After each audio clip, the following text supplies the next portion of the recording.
जेजू जावन आसा आमचें सगळेंच जिवीत. ताचे सवय आमकां सगळे आसा. आदल्या कोरोरान आदल्या वतीन आमचे भितर देवाचें उतर घातलेलें.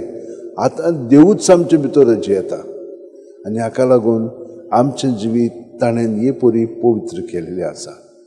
हाका लागून हे सांत भक्त पळय आसा ते आपलें जिवीत हे भशेन जियेतात. जेजूच्या एकवटान जेजू तांचे सगळे वावुरता आनी ते ताका पूर्णपणे सहकार करीत आसतात. हे भशेन आमी जियेता अदीक खोलायेन आमी आयज जिवोवच्याक आमचें जिवीत आतां जेजूच्या ताब्यांत करया.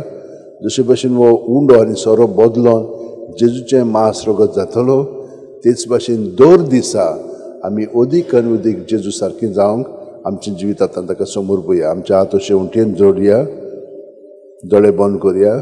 प्रत्येक सुस्कारांत तो आमचे कुडींत मनांत ओतम्यांत भरोन येता. तो सदांच विस्वासी. तो केन्ना आमकां सोडिना. पूण आमी ताका आजीर जावया. सुस्कार भायर सोडटना आमचे भितर जी चिंतना भावना चाल आमची देंवचाराची ताची आसा ती सगळी ताचेरूच दवरया.